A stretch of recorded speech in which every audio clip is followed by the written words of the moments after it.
Bonjour et bienvenue sur Ascas TV. C'est une émission qu'on enregistre mardi soir, on est le 20 juillet. On va évoquer pas mal de choses. On va évoquer les matchs amicaux qui ont déjà eu lieu, à savoir Sporting face à Aubagne, victoire du Sporting 1-0. On a aussi joué Annecy, équipe nationale, où là, le Sporting perd 2-1.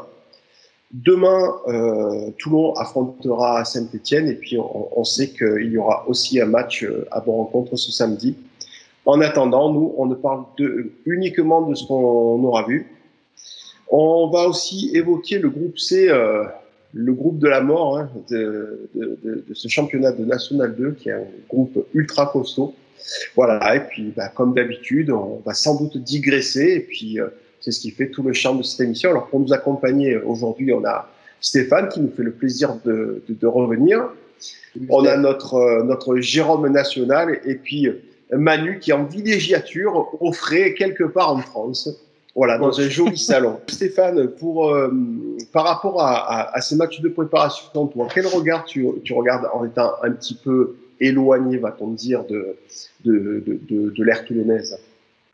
Non, mais c'est des matchs qui donnent des indications. Je pense que les matchs amicaux, ils sont très importants pour le staff, pour le coach, qui va tirer des enseignements. Après, pour nous et puis pour l'avenir de la saison, on sait très bien que il y a des fois les matchs amicaux, ça se passe bien, on fait des bonnes saisons. Des fois, ça se passe bien, on fait des mauvaises saisons. Il n'y a pas de vérité, il y a pas de vérité absolue. Je pense que ce qu'on peut tirer des deux matchs amicaux, c'est que Batelli, il a l'air de bien aimer le 4-3-3. Puisque c'est son schéma. Ouais, c'est à chaque fois l'équipe qu'il a alignée. Je l'avais dit. Il a peut-être aussi il met a priori une première équipe où il y a plus de titulaires sur le papier que de remplaçants, et donc on peut en déduire que il a l'air de, à chaque fois, il y avait 6 ou 7 des 8 recrues qui étaient dans l'équipe 1. Et on l'a vu aussi dans la première opposition où ils avaient communiqué les bleus contre les jaunes. Il y avait une équipe, l'équipe bleue qui ressemblait le match en interne. Ouais, qui ressemblait très fortement à celle qui a débuté les deux matchs.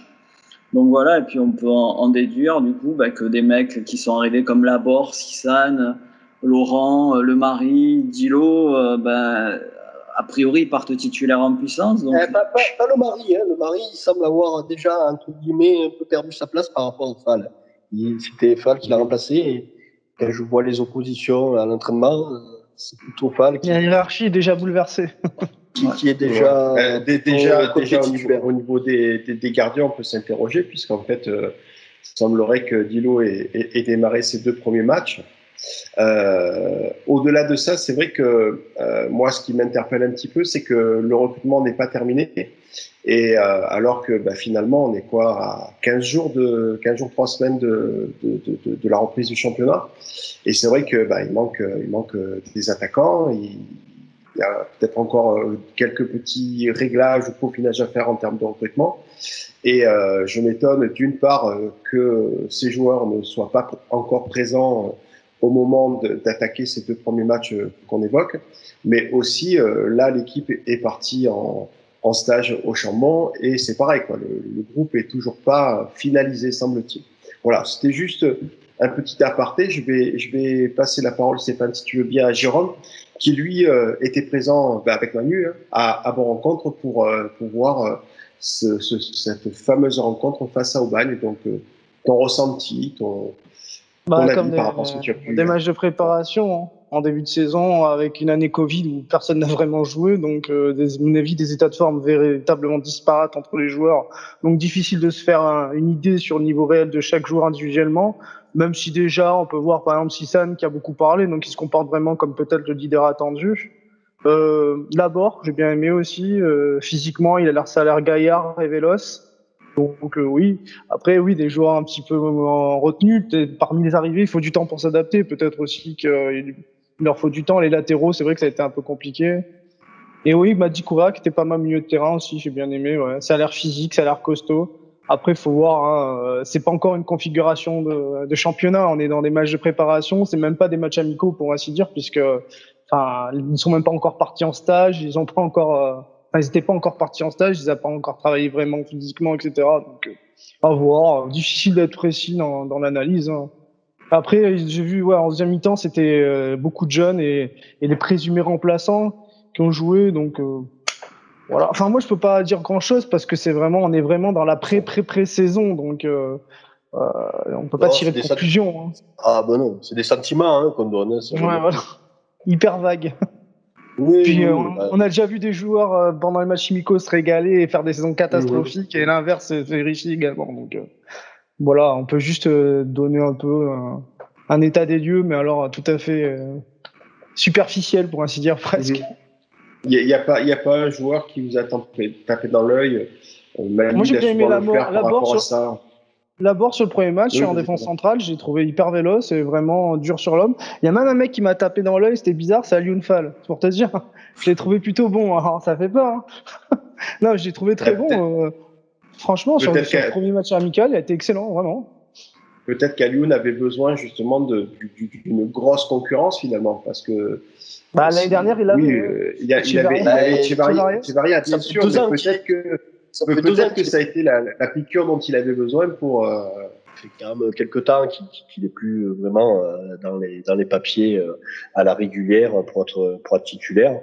Bon, là, il semble quand même joueur qu'on met entre guillemets dans les pattes et accessible pour lui. Je ne sais pas si c'est spécialement de bon signe, on verra. Bon signe par rapport au recrutement. Mais par rapport à la qualité de ce matériel, sans être médisant, parce que je ne vais pas critiquer quand même un joueur qui débute, hein, évidemment, ça serait de mauvais goût sans nom. Mais par contre, il se trouve ce joueur a fait la première mi-temps contre Bagne et puis il a été changé au profit de Fall pour le second match et quand je vois les mises en place avec toujours un peu cette équipe qui semble se dessiner titulaire, c'est plus la recrue qui est comptée, c'est Fall, mais rien n'est gravé dans le marbre évidemment à ce stade de la saison. Hein, bien sûr. Ça prouve qu'il y a une concurrence saine en même temps, tu vois. Le mec il estime qu'il est moins bon, il écarte, quoi, basta quoi. Après. Ouais. Alors. Même si c'est une recrue, tu vois. Petit bémol par rapport à ce que tu dis, parce que premier match, on voit que tous, il me semble que Adou a été quand même assez transparent. Tout à fait. Et puis il débute encore contre Annecy. Et par contre, Constant, qu'on a vu quand même très en jambes, disparaît des titulaires au profit de Romdani. Bon, là, c'est vrai que par rapport à cet exemple-là, j'ai pas trop compris, mais après, Manu, il n'y a pas que le match qui fait foi. Le coach voit aussi les entraînements, les oppositions. Tu vois ce que je veux dire? Après, oui, je suis d'accord avec toi. Hein. Constant était très bon. Mais en fait, c'est quand même sur un match, d'autant que voilà, tu avais l'équipe pareil, ils ont fait comme nous, c'était la même configuration. Hein. Aubagne était avec son équipe plutôt titulaire, même si on sait que Reich, c'est un coach qui fait beaucoup tourner. Donc, il ne peut pas dire. Ouais, bien sûr, il a ses éléments de cadre et tout, mais il fait tourner même les gardiens. Il est quand même assez particulier, atypique par rapport à ça. Mais voilà, la première mi-temps contre nous, c'est plutôt son équipe titulaire. Et puis on a vu que c'était quand même une bien belle équipe et on aurait dû regagner les vestiaires avec un ou deux buts contre nous, hein, parce qu'ils ont clairement plutôt, en tout cas, c'est eux qui ont eu les meilleures occasions et qui avaient une certaine maîtrise du ballon. Ils étaient un peu en avance, mais là aussi, c'est un peu normal. Hein. Reich capitalise sur la saison dernière, alors que Batelli part quasiment feuille blanche. Hein, en fait. Avec un gros bonheur, tout à fait. Même pour lui, en tout cas, de toute façon, il redécouvre un niveau, une fonction, tout géographiquement. Enfin, pour lui, c'est quand même très nouveau pour Ludovic Batelli. Je suis pas sûr qu'on ait un milieu de terrain qui ait le profil pour avoir la possession non plus, quoi. On a des mecs qui courent, enfin, comment dire, des récupérateurs, des relayeurs récupérateurs comme Kenny ou bah, même Correa qu'on connaît pas bien, mais qui a l'air vraiment véloce. Mais j'ai l'impression qu'on a un système pour récupérer la balle et de passer aux ailiers et démerdez-vous un peu. Je suis pas sûr qu'on a des profils pour avoir un fond de jeu solide. Moi, à mon avis, on risque de faire une saison un petit peu, comment dire, en mode subi, on subit et on évolue peut-être en contre ou quelque chose comme ça. Moi, il me manque toujours ce milieu de terrain un peu à la Chergui qui posait le ballon. Peut-être Sissane, mais il est très en retrait, tu vois, donc ça va être vraiment très bas. Donc, à un moment donné, je vois pas comment tu pourrais. Enfin, j'ai un peu des doutes sur la qualité de jeu qu'on va montrer, tu vois. Jérôme, tu penses pas qu'un Kenny Moulet peut prendre ce rôle? Moi, non, je pense pas. Pour moi, c'est un relayeur. Fini. C'est un gars qui va se battre pour la récupération, qui va essayer de faire, oui, le passage à défense-attaque, mais je sais pas, pour moi, il manque un petit peu de qualité technique quand même. Pour moi, il manque ce joueur. Pardon? Stéphane? Peut-être faire reculer Adou ou faire rentrer le jeune Marty là, qu'ils ont pris à Nîmes, qui jouerait un peu en sorte de meneur reculé, puisqu'on nous dit que techniquement, il est très bon. Ah, ouais, il est pas si mauvais. Hein.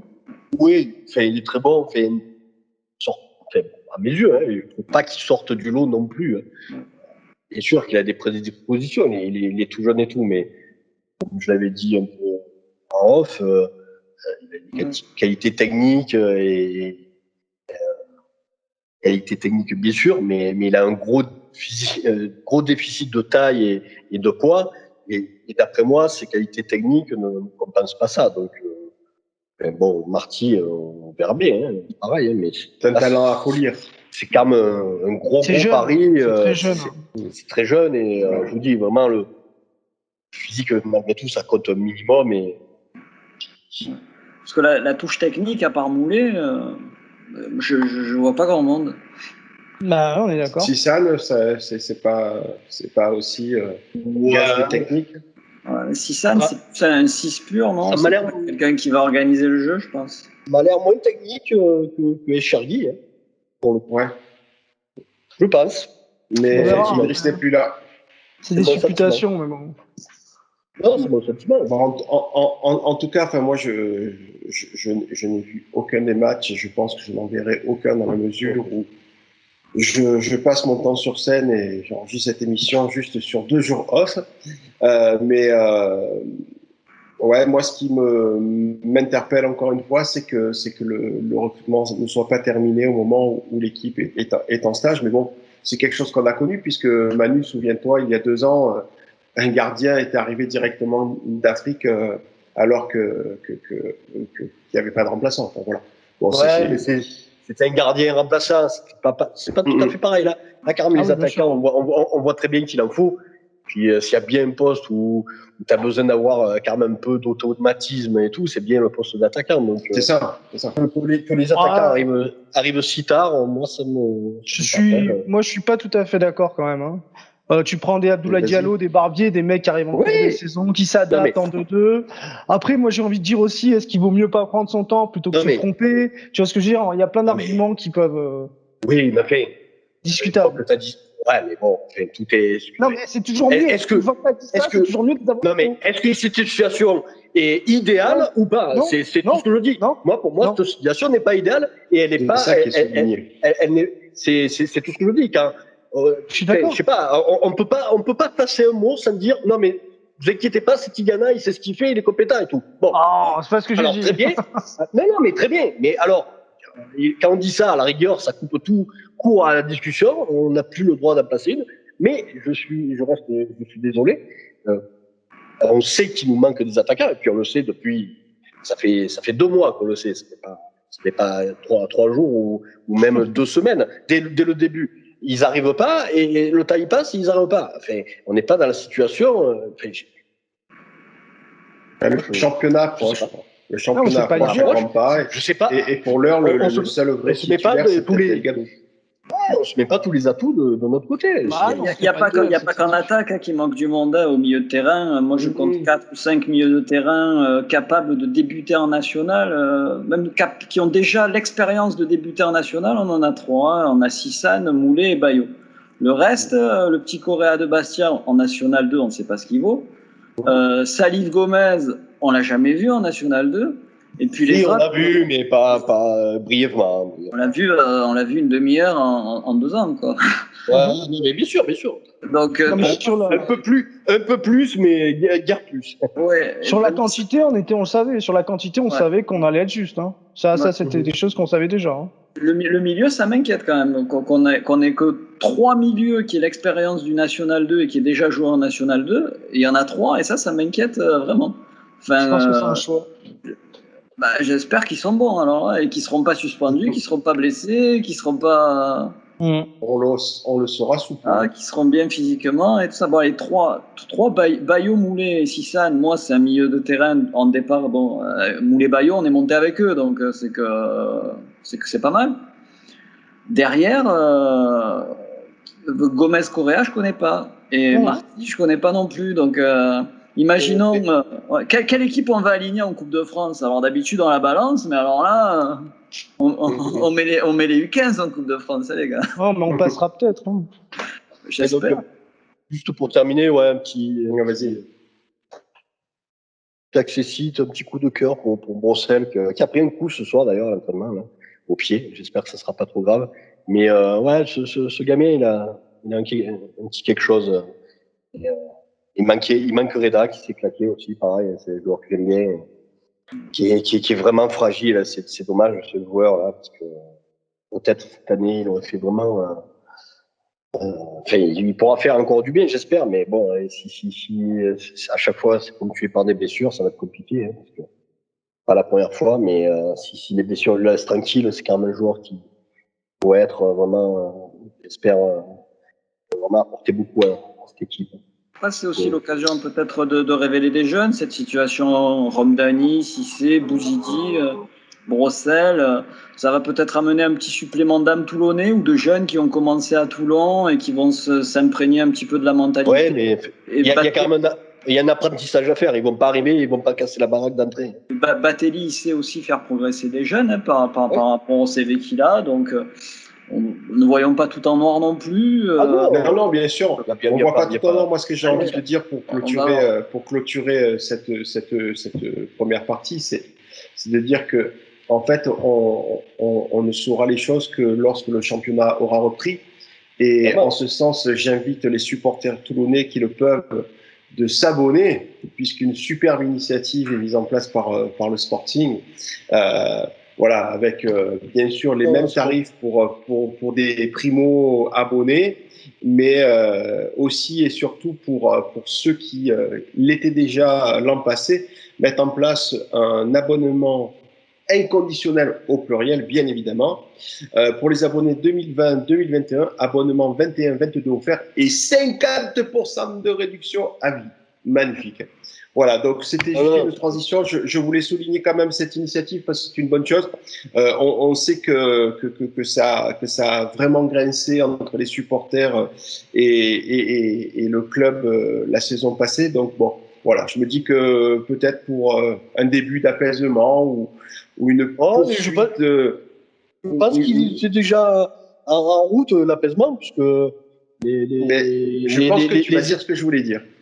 Ah, d'accord. Bon, dans une poursuite de séduction suite à l'intronisation de Tigana et son pool, ça va dans le sens de la séduction, de faire revenir les gens au stade. Et je trouve que pour les gens qui pourront se rendre au stade, malgré une situation sanitaire qui risque de passer par une passe, voilà.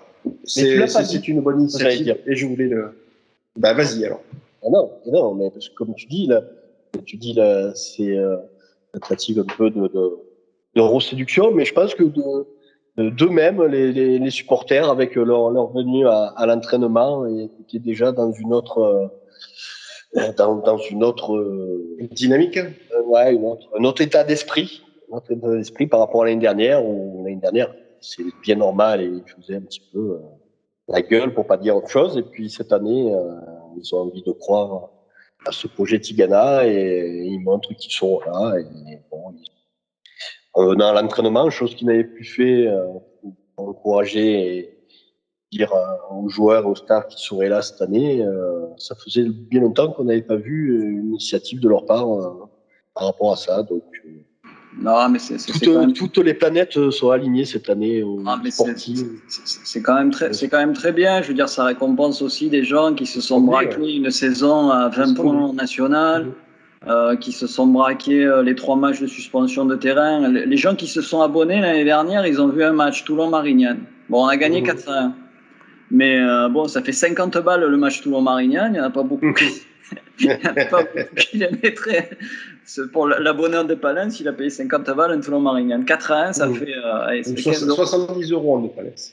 Ah, c'est 70? Ah oui. 70. 50, c'est en face, en mois. Ah, pardon. 70 balles le Marignane. C'est un match de gala. Ça récompense les gens qui sont fidèles et tout. Et puis, absolument.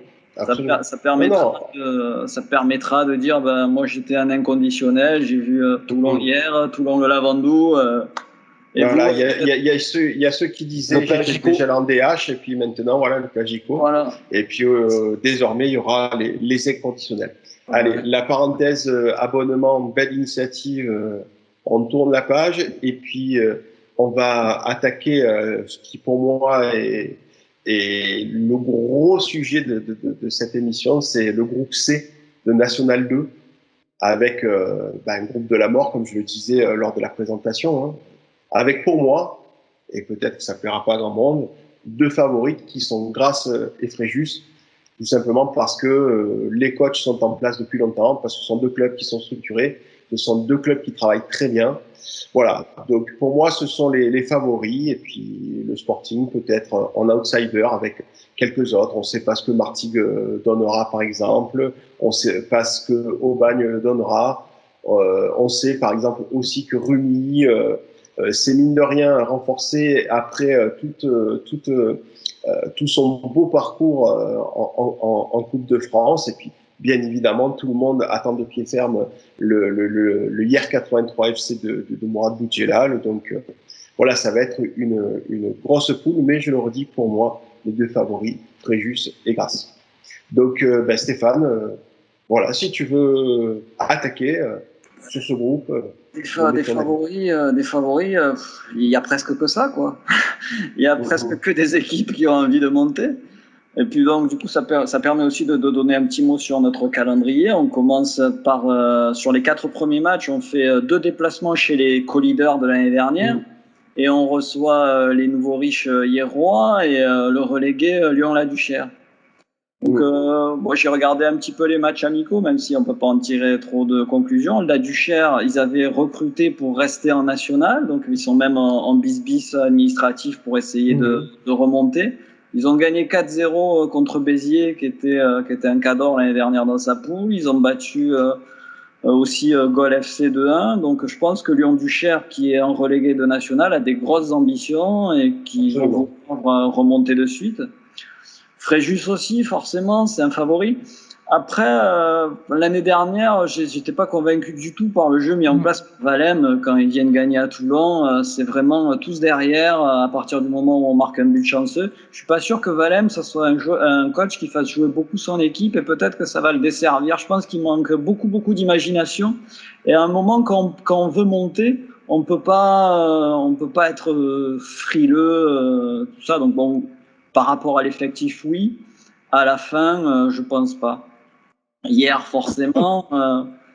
Voilà. D'ailleurs, s'il y a d'autres équipes, d'autres staffs, d'autres joueurs qui nous regardent, franchement, c'est vrai que chaque année, l'équipe à taper, c'est Toulon, parce que c'est vrai, dans les tribunes, on vous chahute un peu, on vous taquine un peu, tout ça, mais bon, c'est pour le romantisme du foot, pour la culture du foot. Là, cette année, la culture du foot fait qu'on veut toujours taper le riche. Et le riche, les gars, cette année, c'est hier. 2 millions et demi de budget.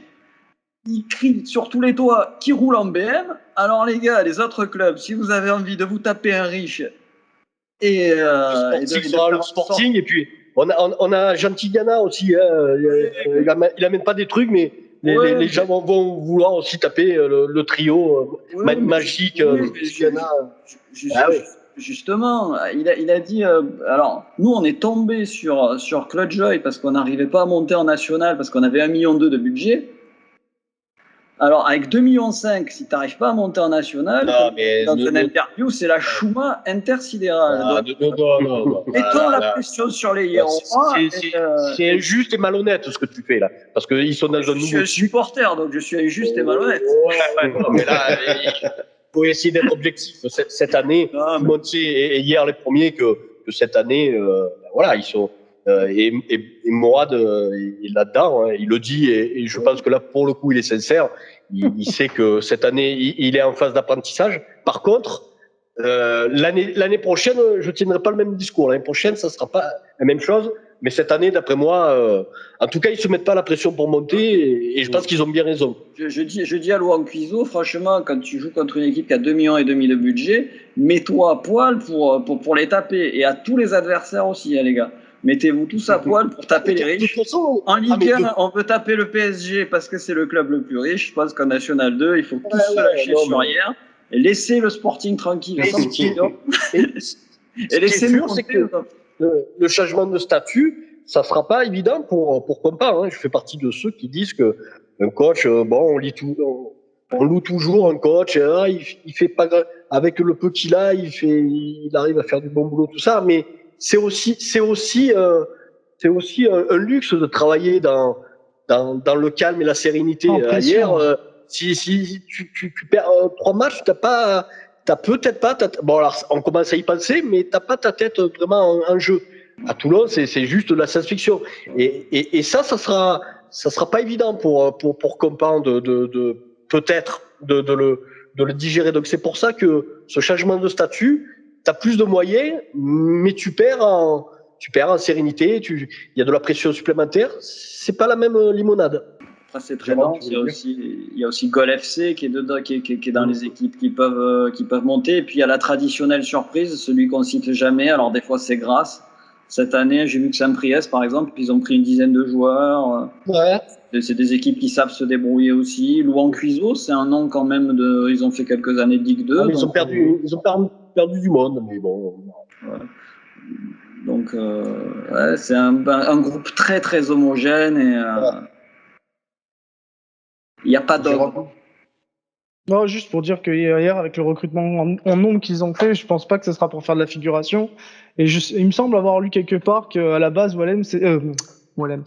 Compan, pardon, c'était pas le coach forcément qui était prévu, quoi, qui voulait pas forcément le garder à la tête du club et qui, finalement, il avait changé d'avis. Donc, je pense que la pression, elle sera là dès cette année. Je pense pas que Boudjali va se contenter d'une place en milieu de tableau. Milieu de tableau, non, il veut jouer les premiers rôles, mais il a pas mis la pression pour monter. Et ça, on peut lui faire. Si tu joues les premiers rôles, c'est pour monter, tu vois ce que je veux dire? Ouais, mais s'il monte, il sera content. Mais c'est pas l'objectif. Oui, j'entends. J'y crois pas une seconde. Moi non plus.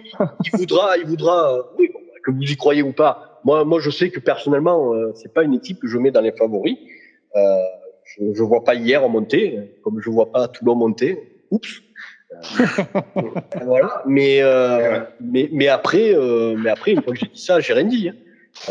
Donc, on verra bien. Mais voilà, Martigues sera sans doute moins prêt que ne serait-ce qu'au début de saison par rapport à l'année dernière, cause de changement de coach. Idem Gol, ils perdent Chris. Bon, voilà, c'est un nouveau cycle. Ça sera peut-être pas le Gol pareil en début de saison en tous les cas de l'année dernière. Donc par rapport à ces deux clubs, on va dire que un peu moins bien, en tout cas pour le début de saison. Par contre, je vois bien une équipe, le Marignan de Momo me paraît assez séduisant. Il a une belle petite équipe. Il nous a récupéré des joueurs qui sont, d'après moi, très intéressants. Et pas que, hein. Je pense aussi à Zerfaoui de hier, qu'il a récupéré à Versailles. Enfin, il a fait encore du Momo, hein.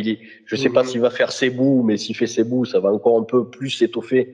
Donc ça, c'est peut-être une équipe qu'il faudra voir. Si Momo arrive à, comme on dit vulgairement, à faire que la mayonnaise prenne, c'est une équipe qui a vraiment le profil d'outsider. L'inconnu au bagne, ils seront d'après moi, forcément moins bien que l'année dernière. Ils auront ils seront attendus, mais ils m'ont l'air. Mais ils garderont, je pense, leur qualité. Je pense pas qu'ils.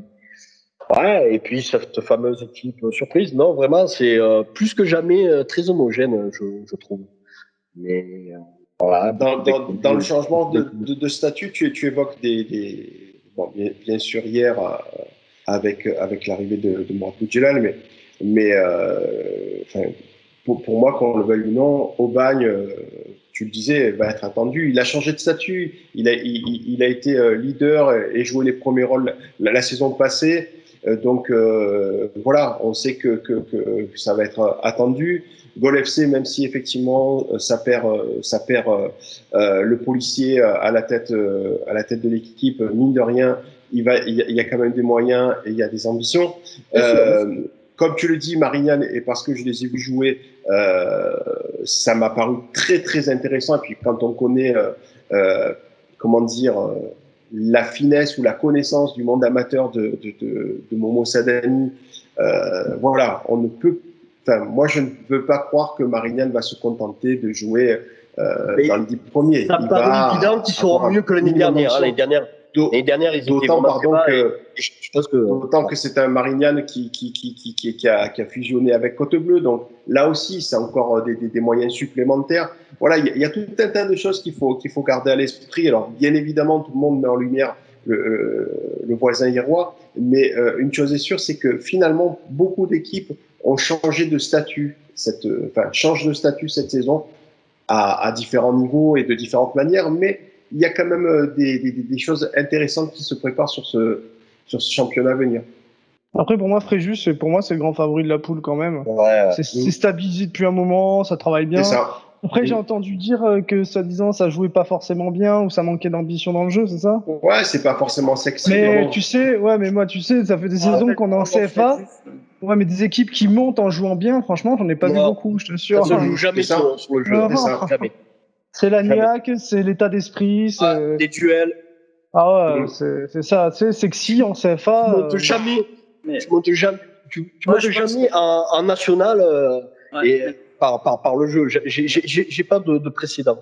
C'est pas le jeu qui te fait monter. Je crois pas. Je pense que l'année dernière, Fréjus avait un gros effectif et que ce qui montrait sur le terrain par rapport à la valeur de leur effectif, c'était vraiment décevant, quoi. Et non, mais c'est du Jean-Guy mais le match on était malade au 15e sous-sol et ils ont rien montré, mais rien. Et tu parles de la victoire 1-0 chez nous? Ouais. Ils ont rien montré. On a encore moins montré qu'eux ce jour-là. Ah non, mais ça c'est sûr. Oui, justement, c'était normal, on va dire. On était je parle pas de nous ce jour-là, on n'était pas dedans, mais Fréjus a rien montré. Et Fréjus, par rapport au potentiel offensif qu'ils avaient, par rapport à la volonté, à un moment, quand tu es à domicile, tu dois faire un peu le jeu. Et j'ai pas l'impression que ça soit la philosophie de Valem, et je pense que ça va peut-être leur jouer des tours. Avec un an de plus, il aura, je pense, il sera un petit peu mieux de ce côté-là, je pense. Ouais, puis la faculté à gagner les matchs de manière un peu dégueulasse en CFA, ça sert toujours. Hein. Enfin, nous, des matchs bien pourris lors de la montée, on en a fait. Des matchs dégueulasses qu'on a gagnés n'importe comment. Moi, si je pense que c'est le contraire, c'est le signe. Quand tu gagnes des matchs comme ça, c'est bon signe en général. Oui, mais on a réussi quand même à l'extérieur à aller, quand on monte, quand on gagne à Lyon, quand on gagne à Martigues, on a réussi à faire des matchs où vraiment il y avait du ballon, on joue au ballon, il y avait la volonté de créer quelque chose. Et j'ai pas vu ça sur le Fréjus de Valem. Quand on monte, on a quand même pris du plaisir. Alors c'était pas du tard, mais la deuxième partie de saison est quand même agréable. On fait des beaux matchs, on va gagner à l'extérieur. Voilà, puis pour moi, c'est des matchs que tu gagnes à la niaque. Sur à Sud, ça quand même, c'était quand même un beau souvenir. Ah oui, ça reste dans les mémoires, quoi. Ouais, je Sud, ouais. Et Lyon.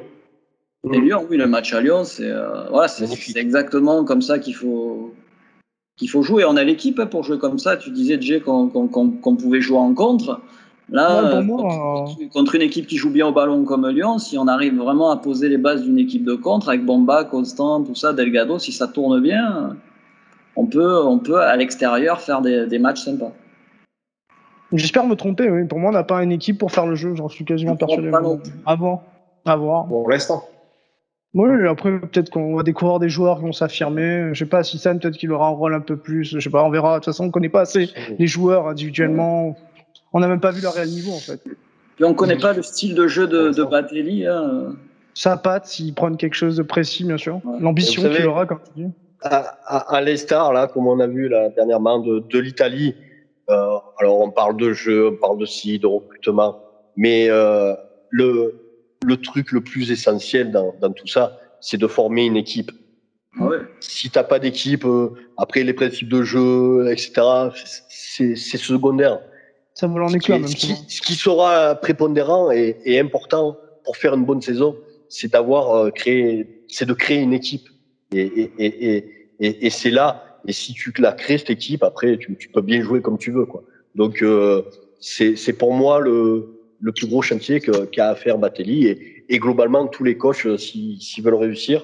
Et c'est pour ça que Momo et Fatsa j'aime bien parce que c'est des coachs qui ont une vraie qui ont un vrai rapport avec les joueurs et on voit que vraiment les joueurs ils sont proches de leurs joueurs et évidemment ils le leur rendent bien et c'est là qu'il faudra que Batelli soit bon. Après, surtout le nombre important de recrues qu'il a eu. C'est la faculté à ce que les joueurs se battent pour lui parce que je voudrais surtout pas entendre après les excuses les joueurs ils ont pas appliqué ce que j'ai dit, etc. Oui, mais s'ils appliquent pas ce que tu dis, c'est que tu l'as mal expliqué. De toute façon, c'est toi qui choisis les joueurs, etc. Donc, je préviens déjà sur les excuses qu'on donnerait. Il faut que chacun prenne à son compte ses responsabilités et créer une équipe. Ça dépend du coach en très grande partie. On l'a vu avec Mancini. Moi, c'est pas les joueurs qui créent une équipe. Ça peut arriver dans certains cas, mais globalement, c'est au coach de faire que tout le monde vive bien ensemble en respectant tout le monde, en mettant tout le monde sur un pied d'égalité, en confiance. Après, il y a différents types, il y a différents moyens de le faire, mais c'est ça qui sera prépondérant. Oui, c'est une recette. Hein. Après, Mancini, j'ai adoré l'Italie, mais bon, tu lui donnes la Macédoine du Nord, il gagne pas l'euro. Oui. La Grèce, elle a gagné. C'est vrai pour Deschamps, c'est vrai pour Mourinho. Bien sûr. Non, mais j'ai adoré l'Italie, il n'y a pas de souci. Mais c'est vrai que le talent, ça y joue aussi. Et la qualité du groupe. Je dis pas le contraire. Mais justement, c'est un sport collectif et voilà, quand t'es une équipe soudée, tu peux déplacer les montagnes. Ouais. Puis comme on l'a dit, la vraie qualité du coach, c'est quels que soient les talents, c'est de parvenir à souder le groupe et de faire en sorte que chacun évolue ensemble et vive bien ensemble. Comme on a vu que c'est ce qui m'a fait encore plus à notre niveau. Faire progresser les joueurs aussi, bien sûr. Je dis que ça a recruté partout, donc le talent, il y en a dans toutes les équipes. Donc là, ça va pas être forcément sur ça que ça fera la différence, quoi. C'est ça. Et comme on a beaucoup recruté, donc créer ce groupe, ce sera pas évident avec tous les nouveaux qu'il y a, etc. Avec certains joueurs écartés qu'on aurait pu penser intouchables, par exemple. C'est ça. Il va falloir que la colle prenne avec tous ces recrutements. Et puis, encore une fois, et pour boucler le sujet et l'émission, parce que ça va être l'heure, il est clair que ce groupe C, il va être... moi, je sais que tous les gens avec qui je discute n'ont Dieu que pour ce groupe-là, quasiment, parce que... Voilà, c'est que... Boudjela, Tigana... Moi, ces belles équipes, voilà, ça va être vraiment... Sur le papier, c'est ultra sexy. Après, on verra concrètement ce que ça donne et aussi en fonction de la situation sanitaire, mais sur le papier, c'est sexy. Ça a toujours été un groupe homogène, tout ça. On monte, on est 4 à jouer la montée jusqu'à la fin. Après, est-ce que c'est le groupe le plus fort? Je ne sais pas, parce que Marignane qui est monté pas le niveau, Toulon qui est monté pas le niveau, Annecy pour moi, ça maintiennent à l'arrache. C'est aucun rapport pour moi. C'est plus en rapport avec les ambitions pour moi. On sait que très bien que le Sporting ne cesse de scander que avec Tigana on va aller jusque dans le monde professionnel. Hier, l'objectif c'est aussi d'accéder au monde professionnel.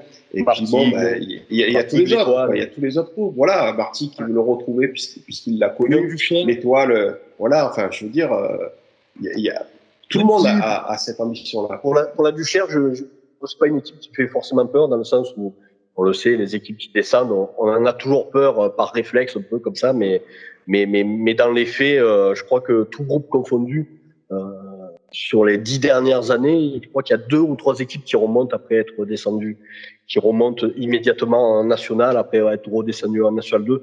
Donc voilà, une équipe qui descend, bon, c'est souvent un nouveau cycle, bon, c'est pas évident que ça marche, donc ça sera sûrement une équipe solide, mais je suis pas sûr qu'ils se mêleront spécialement à la lutte, mais bon, on verra. Mais en tout cas, c'est vrai que c'est pas forcément l'équipe qui me fait le plus peur, hein, pour le coup, la Duchère.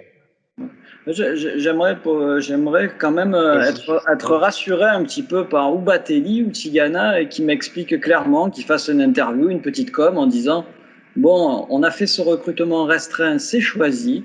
On joue effectivement la montée, parce que là, j'ai pas entendu ni Tigana ni Batelli. Mais Tigana, il l'a dit, hein, t'en as profité de la conférence de presse parce qu'il a dit il y en a une et je sais pas s'il y en aura 2. Donc, alors, ça, c'est un concept. Hein, t'es directeur sportif, bon, tu veux pas faire d'interview, bon. Alors, pas forcément Tigana, mais j'aimerais que Batelli nous dise clairement, voilà, moi j'ai choisi ce groupe restreint, homogène, je joue la montée, je l'affiche, ou lui ou Joy, mais...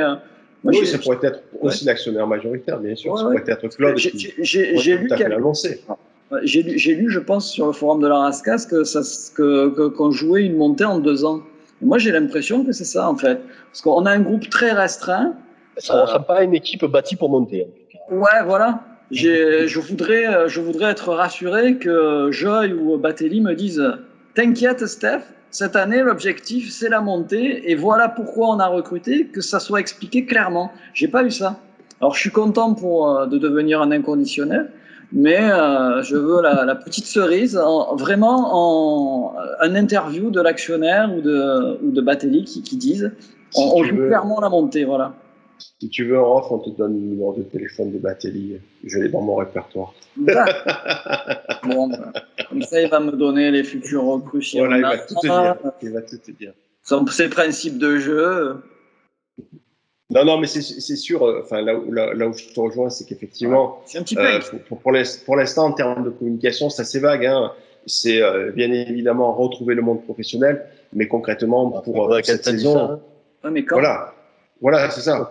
C'est peut-être pour éviter de dire la montée, enfin la Ligue 2 dans 5 ans, comme on l'a déjà entendu, peu importe. Mais il est clair qu'il y a des clubs qui annoncent la couleur tout de suite. Et à la rigueur, je trouve ça plutôt couillu parce que finalement, on est dans la compétition, et qui dit compétition dit ambition. Donc il faut être capable d'être ambitieux et de porter cette ambition. En espérant que le staff soit pas autant dans le flou que nous, quoi. Parce que est-ce qu'ils ont des certitudes à ce niveau-là? J'en sais rien au final. Hein. C'est pas un niveau qu'ils connaissent, tu vois ce que je veux dire. Donc, non, je suis pas sûr.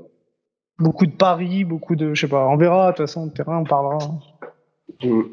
Voilà, messieurs, c'est l'heure de nous quitter. Donc, Stéphane, encore merci pour ta présence. Jérôme et Manu, bien évidemment, fidèles au poste. Écoutez, on se retrouve bientôt puisque le championnat reprend dans pas longtemps.